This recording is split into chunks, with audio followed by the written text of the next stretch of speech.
원경 12회 시작하겠습니다. 이번 회차 정말 많은 분들이 기다리셨을 겁니다. 드디어 조선 왕실의 가장 큰 변화 중 하나가 일어나게 되죠. 바로 세자 교체입니다. 그동안 양령의 자질을 두고 끊임없이 고민하던 이방원, 그리고 이를 옆에서 지켜보던 원경의 결정적인 한마디. 자질이 부족한 왕은 백성을 위태롭게 합니다. 이 말이 결국 이방원의 마음을 움직였고 그는 결단을 내리게 됩니다. 그리고 이 결정을 가능하게 만든 건 다름 아닌 원경이었죠. 그렇다면 원경이 어떻게 이방원을 설득했는지, 그리고 충령이 세자로 확정되기까지 어떤 과정이 있었는지 오늘 리뷰에서 흥미진진하게 풀어드리겠습니다. 이방원의 고민, 원경의 결단 왕이 되려면 무엇이 가장 중요할까요? 지혜, 리더십, 그리고 백성을 위한 책임감. 하지만 양령에게는 그런 모습이 보이지 않았습니다. 이방원은 시간이 지나면 나아질 거다라며 희망을 놓지 않았지만 원경은 냉정했습니다. 왕이 자질이 부족하면 그 피해는 백성이 고스란히 받게 됩니다. 이 말은 단순한 어머니의 걱정이 아니라 나라를 위한 신념에서 나온 것이었습니다. 이방원은 깊은 고민에 빠지죠. 세자를 바꾼다는 것은 단순한 결정이 아닙니다.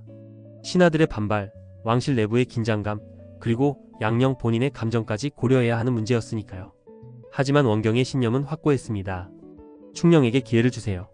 그 아이가 가진 꿈과 비전을 직접 들어보셔야 합니다. 결국 이방원은 충령을 불러 그의 생각을 듣기로 합니다. 그리고 이 순간이 조선의 역사를 바꾸는 중요한 순간이 됩니다. 충령, 자신의 비전을 밝히다 이방원 앞에 선 충령. 그는 떨리지도 주저하지도 않았습니다.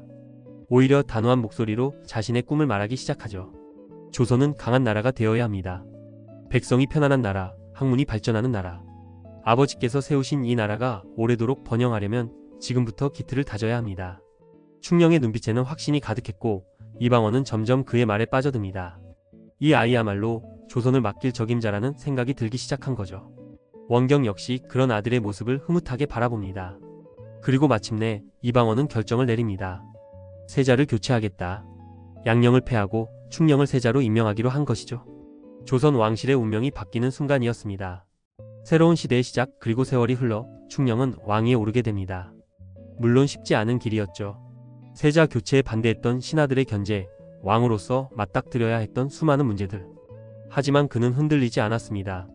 그리고 그 곁에는 늘 원경이 있었습니다. 그녀는 단순히 왕의 아내가 아니라 조선이라는 나라를 지탱하는 중요한 존재였죠. 그녀가 그토록 꿈꿔온 조선의 기틀이 잡혀가며 충령은 점점 더 강한 지도자가 되어갑니다. 이렇게 원경의 신념과 충령의 비전이 만나 조선은 새로운 시대를 맞이하게 됩니다.